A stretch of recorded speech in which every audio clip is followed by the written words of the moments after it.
বাড়িতে রসগোল্লা বানালে অনেক সময় ভেঙে যায় বা ঠান্ডা হয়ে যাওয়ার পর রসগোল্লাগুলো শক্ত হয়ে যায়। আজকে আমি মাত্র 3টে উপকরণ দিয়ে একদম দোকানের মতো নরম তুলতুলে রসগোল্লা বানিয়ে দেখাবো। বানানো এতটাই সহজ, প্রথমবারের চেষ্টায় যে কেউ খুব সহজেই বানিয়ে নিতে পারবেন। নমস্কার বন্ধুরা, রূপাস কিচেনে সবাইকে স্বাগতম। তাহলে চলুন দেখে নেওয়া যাক। রেসিপিটা শুরু থেকে শেষ পর্যন্ত দেখার জন্য আপনাদের কাছে অনুরোধ রইল। রসগোল্লা তৈরি করার জন্য প্রথমে ছানা কাটিয়ে নেব। এখানে আমি 1.5 লিটার দুধ নিয়েছি। গ্যাসের ফ্লেমটা হাইতে করে দুধ ফুটিয়ে নেব। দুধ ফুটে উঠেছে, এই সময় গ্যাসের ফ্লেমটা বন্ধ করে দিয়ে একটু নাড়াচাড়া করে দুধের অতিরিক্ত গরম ভাবটা কমিয়ে নেব। 2 মিনিট পর দুধের মধ্যে দিয়ে দেব ভিনিগার মেশানো জল। 4 চামচ ভিনিগার আর অল্প জল দিয়ে আগেই মিশিয়ে রেখে দিয়েছিলাম। ভিনিগার মেশানো জলটা দেওয়ার পর একটু নাড়াচাড়া করলেই দেখবেন দুধ কেটে ছানায় পরিণত হয়ে গেছে। দুধের অতিরিক্ত গরম ভাবটা কমিয়ে নিয়ে ছানা কাটালে ছানাটা নরম হয়। দেখুন ছানা কেটে গেছে, এবার ছানা ছেঁকে নেব। ছানা ছেঁকে নেওয়ার পর জল দিয়ে ভালো করে ধুয়ে নেব, যাতে ভিনিগারের টক ভাব ছানার মধ্যে না থাকে। ছানার মধ্যে টক ভাব থাকলে মিষ্টির মধ্যেও টক ভাব চলে আসবে। ভালো করে ছানা ধুয়ে নেওয়ার পর ছানা থেকে হালকা হাতে জল ঝরিয়ে নেব। খুব চেপে চেপে ছানা থেকে কখনোই জল ঝরাতে যাবেন না, তাহলে ছানা শক্ত হয়ে যাবে। আর ছানা যদি শক্ত হয় তাহলে রসগোল্লাগুলো নরম তুলতুলে হবে না। ছানার থেকে জল ঝরিয়ে নেওয়ার পর একটা তোয়ালের মধ্যে ছানাটা রেখে দিয়ে এইভাবে মুড়ে রেখে দেব 10 মিনিটের জন্য, তাহলে ছানার মধ্যে যে অতিরিক্ত জলটা আছে টেনে নেবে। 10 মিনিট পর ছানাটা একটা থালার মধ্যে নিয়ে নেব। দেখুন ছানার মধ্যে একটুও জল নেই আর ছানাটা খুবই নরম হয়েছে। এবার ছানাটাকে একদম মসৃণ করে মেখে নিতে হবে। এইভাবে হাতের তালু দিয়ে চেপে চেপে ভালো করে মাখতে হবে। 8 থেকে 10 মিনিট সময় ধরে মেখে নিয়েছিলাম। দেখুন ছানা একদম মসৃণ হয়ে গেছে আর একটা ডোতে পরিণত হয়ে গেছে।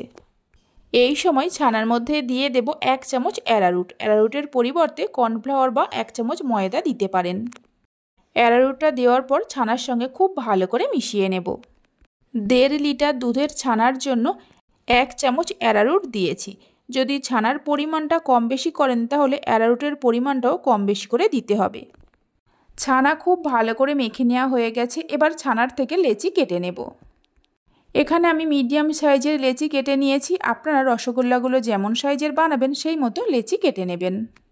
লেচিগুলো কেটে নেওয়ার পর একটা করে লেচি নিয়ে হাতের মধ্যে পাকিয়ে গোল বলের মতো করে তৈরি করে নিতে হবে।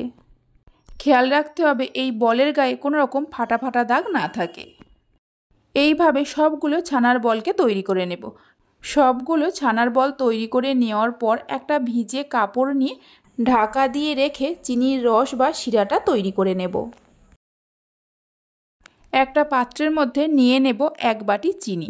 ওজন হিসাবে 400 গ্রামের মতো চিনি আছে। ওই বাটিরই 3 বাটি জল দিয়ে দেব। চিনির রসটা একটু পাতলা করে তৈরি করতে হবে। 2টো এলাচ নিয়ে ফাটিয়ে দিয়ে দেব। গ্যাসের ফ্লেমটা হাইতে করে চিনিগুলো গলে যাওয়া পর্যন্ত অপেক্ষা করব।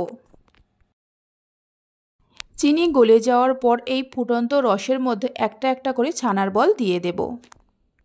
ছানার বলগুলো দেওয়ার সময় গ্যাসের ফ্লেমটা হাইতে রাখতে হবে।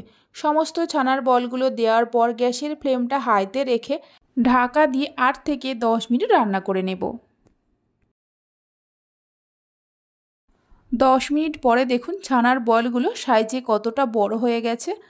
হালকা হাতে একটু নাড়াচাড়া করে নিয়ে গ্যাসের ফ্লেমটা মিডিয়ামে করে ঢাকা দিয়ে আরও 10 মিনিটের মতো রান্না করে নেব। খুবই সাবধানে একটু নাড়াচাড়া করতে হবে, তা না হলে রসগোল্লাগুলো ভেঙে যাবে। মিডিয়াম ফ্লেমে আরও 10 মিনিট রান্না করে নেওয়ার পর দেখুন রসগোল্লাগুলো তৈরি হয়ে গেছে। মোট 20 মিনিটের মতো রসগোল্লাগুলো রান্না করে নিয়েছিলাম। রসগোল্লাগুলো পারফেক্টভাবে তৈরি হয়েছে কিনা যদি বুঝতে না পারেন তাহলে একটা বাটির মধ্যে বেশ কিছুটা জল নিয়ে তার মধ্যে একটা রসগোল্লা দিয়ে দেবেন। যদি জলে দেওয়ার সঙ্গে সঙ্গে ডুবে যায় তাহলে বুঝে নিতে হবে রসগোল্লাটা তৈরি হয়ে গেছে। যদি জলের ওপরে ভেসে থাকে তাহলে আরও কিছুক্ষণ সময় ধরে রান্না করে নিতে হবে। এবার অন্য একটা পাত্রের মধ্যে রসগোল্লাগুলো তুলে রেখে দেব। এইভাবে একবার রসগোল্লা বানিয়ে দেখতে পারেন, ঠান্ডা হয়ে যাওয়ার পরেও নরম তুলতুলে থাকবে। একটা রসগোল্লাকে আমি কেটে নিয়ে দেখাচ্ছি, দেখুন কতটা নরম তুলতুলে হয়েছে। রেসিপি ভালো লেগে থাকলে লাইক, শেয়ার ও সাবস্ক্রাইব করে পাশে থাকবেন। বাড়িতে বানালে খেয়ে কেমন লাগলো অবশ্যই আমাকে কমেন্ট করে জানাবেন। তাহলে চলুন ভিডিওটা আমি এখানেই শেষ করছি। আপনারা সবাই ভালো থাকবেন, সুস্থ থাকবেন। ধন্যবাদ।